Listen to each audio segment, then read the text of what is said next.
You trust the top search result until the download quietly installs malware alongside the real app. Imagine you search for a download and click the top result without a second thought. Security teams found an SEO poisoning campaign that pushes fake, polished software sites to the top for Chinese-speaking Windows users. The pages look official, the installer runs the real app, and the malware sneaks in beside it. This is a silent, high-scale funnel that turns ordinary downloads into intrusions. Let me show you their playbook. SEO poisoning is attackers using search optimization tricks to rank malicious pages above legitimate ones. They craft keyword-dense pages, seed backlinks, and sometimes use hacked sites to seed content. When the page hits page 1, users assume it's safe and click. These pages often mimic vendor layout and copy. Crucially, the installer can include the real program and a hidden payload, so everything looks normal while infection happens. Next, who are they targeting and why? This campaign zeroed in on Chinese-speaking Windows users for clear reasons. Language builds trust, localized copy feels official, and many users prefer quick, free download pages over vendor portals. Windows gives attackers reach across consumer and enterprise machines. Localization increases conversions by making pages look familiar. But the basic tactic works in any language. Follow a user typing a download query, and you'll see how attackers capture that intent and turn it into an infection. Step 1. Search result manipulation. Attackers optimize pages for exact download queries and seed links to boost rank. They even plant content on compromised but legitimate sites to gain credibility. The goal is to show up as the convenient match for the user's intent. A single high-ranking page can funnel thousands of clicks. Ranking is only step 1, though. Next comes the lookalike domain that hides in plain sight. Lookalike domains finish the deception. Attackers register names that swap similar characters, add tiny hyphens, or use subdomains that read right at a glance. On a phone screen, those changes vanish. They pair the domain with a familiar color palette and layout so users feel comfortable. That polish lowers suspicion and prompts the click. But the click is just the handoff. Next, a redirector script takes over and routes the visitor to a tailored payload. A script called nice.js acted like a traffic cop in observed cases. It checks visitor language, IP, and device type, then bounces the browser across benign-looking pages. Those hops hide the final delivery domain from scanners and let attackers serve region-specific installers. If a hosting page is flagged, they swap in another link deeper in the chain. The redirection chain ends at a Trojanized installer. So let's open that installer and look inside. The installer itself is the Trojan horse. It unpacks the legitimate app so the user sees familiar setup screens.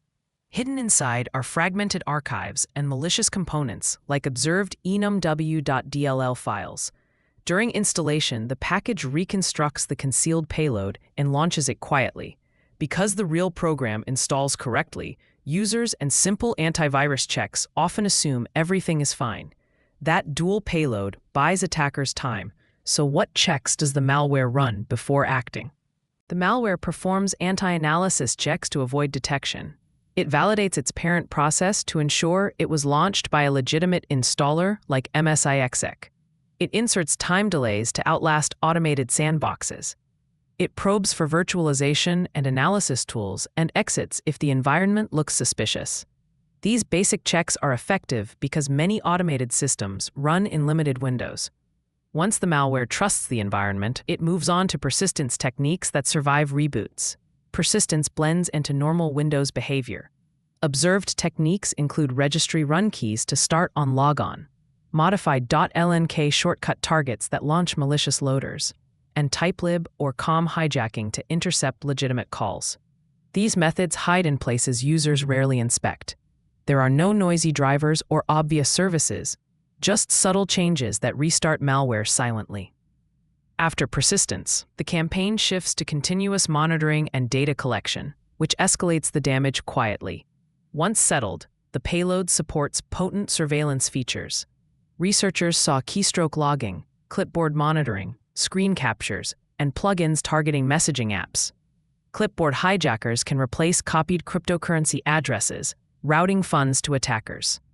The malware downloads configuration updates and communicates with command and control servers to receive new modules. These capabilities let attackers harvest credentials, conversations, and financial data over months. So how do attackers convert that collected data into money and access? The monetization model is diverse. Credentials and messages sell on underground markets. Clipboard hijacks directly steal cryptocurrency during transactions. Interception plugins targeting messaging apps can enable account takeovers or social engineering.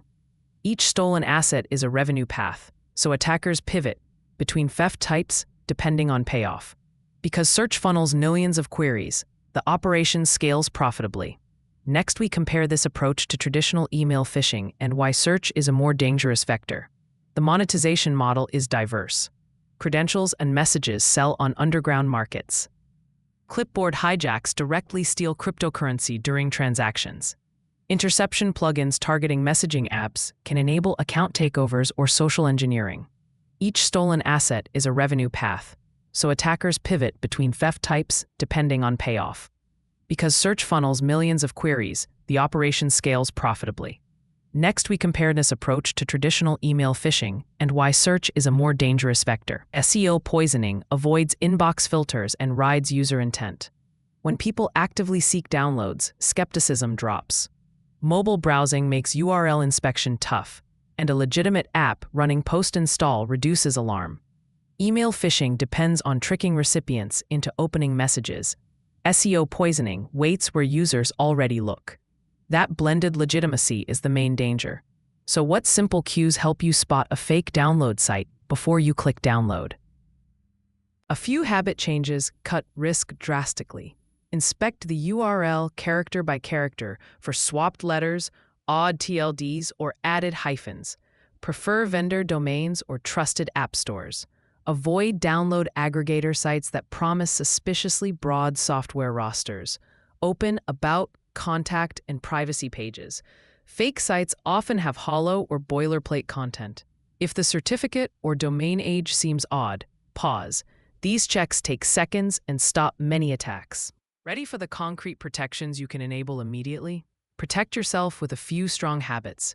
Bookmark official download pages to avoid accidental clicks. Keep Smart Screen and Enhanced Safe Browsing active.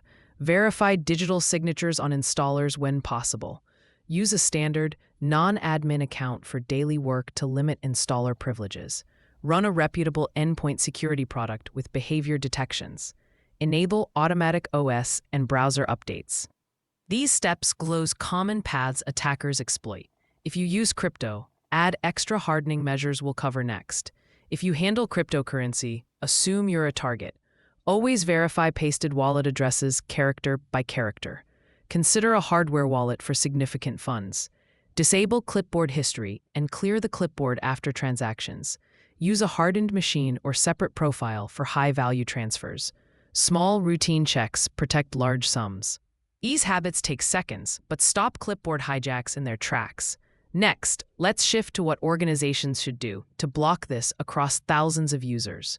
Organizations need layered defenses.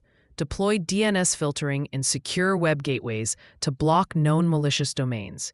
Enforce browser security policies to restrict downloads from untrusted origins and enable enhanced safe browsing. Use application allow lists like WDAC and require code signing for installers. Tune EDR to catch registry run keys and LNK tampering. Publish an approved downloads portal so employees don't search. These controls reduce attack surface at scale and make hunting more effective. Practical threat hunting focuses on small, telltale changes. Alert on new or modified run keys referencing unknown binaries. Inspect startup folders for .lnk files that point to odd targets. Monitor COM registry hives for suspicious typelib or CLSID entries. Baseline misexec behavior and flag deviations like unexpected child processes or network beacons after install. Map findings to attack techniques to prioritize response. If you detect signals, isolate the host quickly to limit damage. If you suspect an infection, act deliberately. Disconnect the machine to sever C2 links. Preserve evidence by collecting logs, Process lists, auto-runs, and suspicious files before wiping. Run a trusted offline scanner or EDR with current definitions. Reset credentials from a known clean device and enable multi-factor authentication. For deep compromises, re-image from a clean golden image. Document the incident and update block lists and user training to prevent repeats. Next, learn when re-imaging becomes the right choice. Re-image when persistence seems entrenched or recovery cannot guarantee cleanliness. Indicators include modified system files, unknown signed drivers, or complex COM hijacks. Preserve artifacts first, so analysts can extract indicators and IOCs. Report the incident internally and share IOCs with trusted threat intel partners and block lists. Subscribe to feeds from FortiGuard, Qualys, and CISA to receive timely indicators. With good intel ingestion, you can push blocks faster and keep users safer. So why does this campaign matter so much? This campaign's danger comes from scale and stealth. Search funnels give attackers millions of potential victims without sending a single email. Bundling a legitimate app hides malicious behavior from casual checks. Anti-analysis delays and environment checks frustrate automated defenses. And a diverse set of payloads lets attackers monetize stolen credentials, messages, and crypto. That makes the operation adaptable and profitable. So what's the single safety mantra to share with your team right now? Here's the bottom line and a simple mantra. Never install software from a generic search result. Verify the domain, prefer vendor or store sources, check digital signatures, and use a non-admin account where possible. The mantra: search, verify the domain, download, verify the signature, install. A few seconds of verification prevents days of cleanup. Share this with teammates who habitually click top results and help stop the next victim. If this helped, like and subscribe for more threat breakdowns. Comment your download habits below so we can cover real examples in the next video.